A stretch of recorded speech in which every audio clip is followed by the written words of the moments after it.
promptement. D'accord? Et si vous remarquez, il vient de faire, c'est à peu près 2 mois de voyage. 2 mois de voyage, c'est 800 km. Donc, c'est pas à côté. Un chameau, c'est à peu près 2 semaines de route. Il vient de faire 2 semaines de route. Qu'est-ce qu'on fait après 2 semaines de route? On prend un hôtel tranquille. Et quoi? On dort comme il faut. Et on se dit, le lendemain, à la première heure, je commence à faire ça. C'est ça qu'on fait, je ne sais pas, moi j'aurais fait ça. Parce que je viens de faire un gros effort. D'accord? Mais lui, non.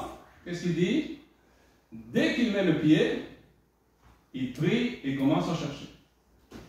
Ah, c'est pas tout le monde. C'est-à-dire qu'il agit promptement. D'accord? Qu'est-ce que je veux dire de ça du point de vue spirituel? Vous savez, pour l'évangélisation, il ne faut pas aller à des lieux particuliers. Il faut aller au puits.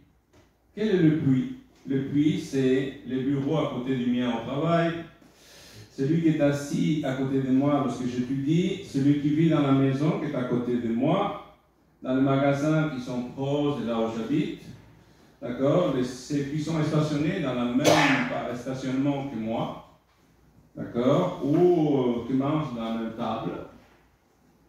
Ce qui est proche, hein. Pas la peine d'aller missionnaire à, je ne sais pas, à Tombouctou, hein. C'est à côté que ça se passe. Donc, et bien sûr, je passe à Rebecca. Bon, Rebecca, on a déjà un peu parlé. Rebecca, l'épouse, est le symbole de qui? De l'Église, de chacun de nous. C'est le symbole par excellence. Le serviteur donc évalue cette jeune fille, hein, d'accord, comme éventuelle épouse d'Isaac, d'accord. Elle est appelée, elle est conduite par l'Esprit, elle est séparée pour Christ. Eliezer s'approche de la jeune fille et reçoit une réponse positive. Et il continue à aller de l'avant tranquillement avec elle. Et après, il lui demande quand même, de qui tu es? Remarquez, il lui donne des cadeaux d'abord, une fois qu'il reçoit tout ce eau et la prière répondue. Qu'est-ce qu'il fait? Il donne des cadeaux. Et seulement après qu'il lui a donné des cadeaux, il lui dit, de qui tu es la fille? Il demande. Et voilà que ça se concrétise encore, c'est la fille des frères Nachor. Nachor, voilà, Nachor, de la famille de Nachor. Donc, c'est vraiment presque la cousine de son fils, Isaac, oui. d'Isaac, de son maître, pardon. D'accord? Donc, qu'est-ce qu'il fait une fois qu'il a confirmé ça? La jeune fille part à la maison parce qu'il lui a dit, est-ce que vous avez une place pour héberger chez vous? C'est ça la question qu'il pose le serviteur. La jeune fille part et le serviteur reste tout seul. Qu'est-ce qu'il fait le serviteur? Pas tout seul. Il était avec d'autres serviteurs, hein, si on voit bien le texte. Mais il remercie Dieu. Il prie. Ouais. D'accord? Et attendez, la jeune fille est partie. Il est tout seul, puis pas tout seul, il est avec son monde et ses chameaux là. Et la jeune fille n'est plus là. Il ne sait même pas où il habite. Il aurait bien demandé l'adresse, ça aurait été bien, mais non, il n'a pas demandé. Est-ce qu'il panique? Non. Il sait que la jeune fille va revenir. Alors, c'est le plan de Dieu, ça va se concrétiser, ça va se faire, pas besoin de paniquer. Si nous avons perdu le contact avec une personne avec laquelle nous avons partagé la parole de Dieu, il ne faut pas paniquer. C'est le plan de Dieu. Ça fait partie du cheminement de Dieu. Laissons faire le Saint-Esprit son travail. Ne nous prenons pas pour le Saint-Esprit. Nous ne sommes pas le Saint-Esprit. Nous ne pouvons pas convaincre les autres. Nous pouvons juste lui présenter l'époux. Le reste, c'est le Saint-Esprit qui va prendre soin. Donc, le serviteur partage son histoire. Une fois qu'il s'arrive dans la maison des Nachor, qu'est-ce qui va se passer? Normalement, les mœurs d'époque, quand on va chez quelqu'un et c'est l'heure du repas, tu fais quoi? Tu t'assois à table et tu manges. Et après seulement, tu parles des affaires qui te concernent. C'était ça la tradition d'époque. Mais le serviteur fait-il cela? Non.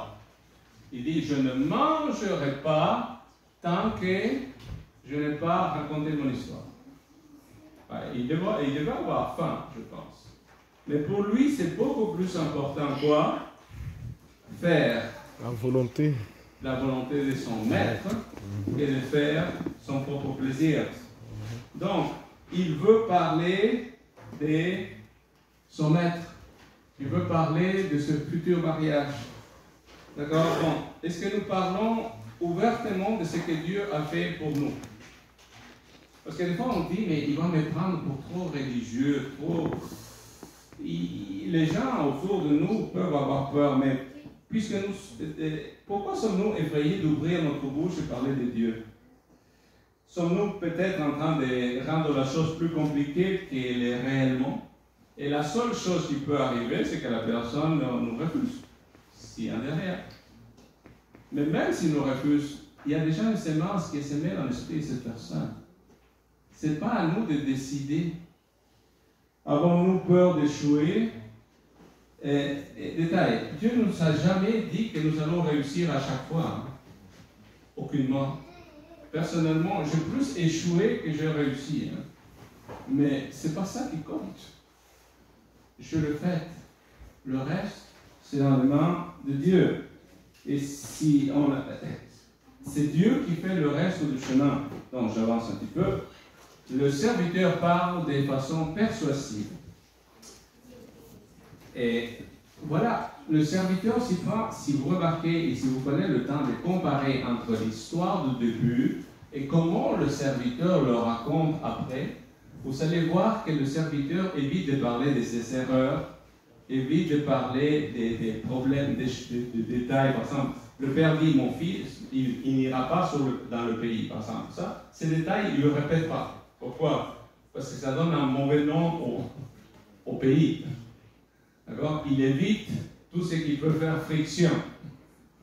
Dans le récit de l'histoire, il fait attention à... Il y a des choses qu'il va dire et des choses qu'il ne va pas dire pour que ça ne cause pas des problèmes inutiles dans le partage de cette histoire. Et, détail très important, à aucun moment il parle de lui-même. Il parle de la grandeur d'Abraham, le père, il parle du fils, il parle de... Et c'est la même chose.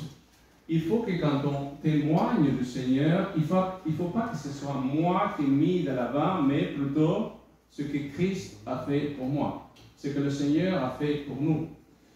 Alors, l'intérêt doit être placé sur la personne de Christ. Et bien sûr, le serviteur offre des joyeux. Si vous remarquez, là, il va donner, le verset 56, il va donner des cadeaux à qui? Non seulement à Rebecca, mais aux membres de sa famille aussi. D'accord? Mais c'est quoi le cadeau? Bon, je me place cette fois-ci du côté spirituel. Lorsque je présente notre Père Céleste à quelqu'un, il faut que je parle des bijoux que Dieu nous offre. Quels sont les bijoux que Dieu nous offre?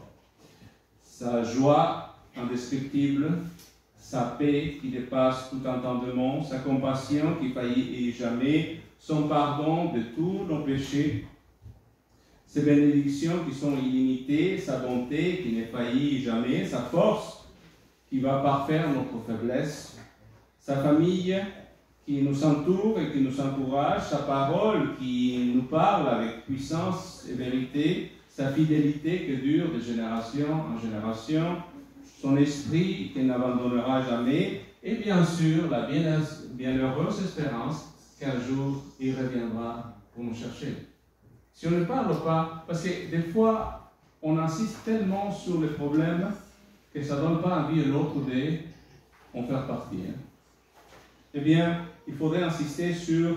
Mais si vous remarquez, j'ai mis l'image exprès là, pour qu'on voit bien un bijou, il faut le placer sur quoi?